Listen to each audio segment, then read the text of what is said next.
upset and mad. Keep putting it off though. What's gonna happen?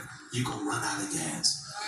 Point number 3. I gotta keep going. Write this down. Nehemiah built while doing maintenance. Yes, the rebuild. My God. Nehemiah 4. I'm gonna give you the assignment, okay? I want you to read Nehemiah 4 in your devotional time, but I'll give you a snapshot to kind of provoke your thought now. In Nehemiah 4, it's interesting to me that Nehemiah. This is so profound and prophetic, man. When he comes back to like so profound and prophetic and on point to me and somebody I know what they dealing with right now. Wow. He is rebuilding walls. Wow. Do you know what walls are? This is from the Lord. This is definitely from the Lord. Walls represent protection. Walls keep the right things in. They keep the wrong things out. But walls are considered infrastructure. Mm-hmm. Okay, let's go more modern. Bridges are considered infrastructure. Mm-hmm.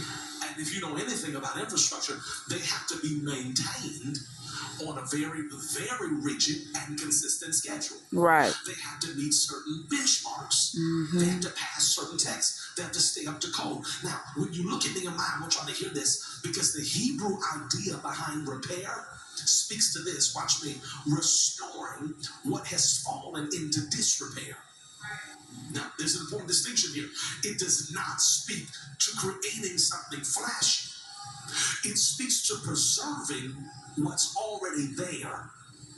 And I need you to realize that sometimes God calls you not to build something brand new, but to restore what previous neglect has damaged. Mm-hmm. That's right. Did you hear what I said to you? Some of us are so obsessed with the new thing, and God is saying, hey, there's nothing new under the sun. I don't need you to do a new thing. I need you to repair an old thing. I don't mean, I know we're streaming and I don't mean any harm. I don't mean to throw off on anybody. That's not our spirit.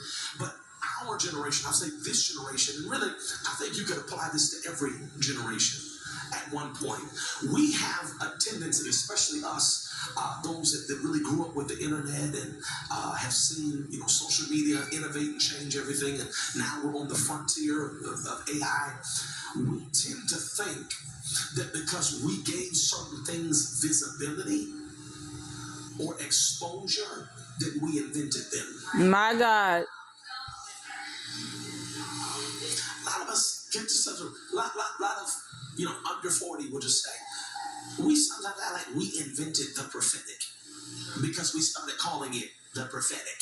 Mm-mm-mm. No, you just put skinny jeans on it and cut holes in your knees. You didn't invent an entire gift of the Spirit. You talking about the prophecy that was in the Bible? You invented it 2 years ago? No. The old church had prophets. Right. They didn't have Facebook pages. They did. That's right. Instagram Live every night with soft strings playing, rocking with a prayer shawl they got on Amazon. My God. Y'all don't want to say that to me. Y'all come in. Strings and dark lights. Cut the lights on. You in your family room. We hear that smoke detector beeping, prophet.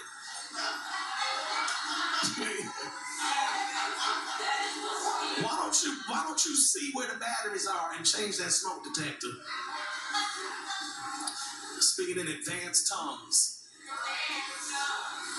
Y'all, come on. No, the old church had prophets. They just didn't call them prophet. Some of the old church prophets, they called her mother so-and-so. Right. Yeah. Yeah. She wasn't prophetess. She didn't have a mic with rhinestones on it. She didn't have armor bearers. She sat on that second row and had peppermints. Yes, she did. That if you felt Old time church. You knew she saw your whole life. For real. The prophetic. I was in my prayer closet and you walked past me in the spirit. Old time saints. Mothers of the church. Whatever it was. I miss the old church. The old church, we didn't invent evangelists and evangelism. Right. This stuff been around since the early church. Yes. I say that to say, sometimes God is calling you, watch this, not to make your own mantle, but to pick one up. Yes. Yes. I'm going to say something. Sanctified church has a bad habit of wanting to start over every generation. Don't nobody want to build on somebody else's foundation. Right. Right. Because we created this culture in a lot of spaces where if you're not it, you ain't nothing. If you're not the pastor, you ain't nothing. The bishop, the apostle, the founder, you have no value. But sometimes, Nehemiah shows us, sometimes God don't want us to build something new. He wants us to restore something. Don't you know, you don't have to be the first healing evangelist. There have been healing evangelists throughout time that God is waiting on somebody to pick up that mantle. And so the question becomes, in your life, what needs maintenance? Right. What needs repair? Is it your prayer life? Your integrity? Your church attendance? Your tithing? Your joy? Your marriage? What is it? Because sometimes, I want to say it again, God wants us to build while doing maintenance. That's right. That's right. Everything God's calling you for is not new.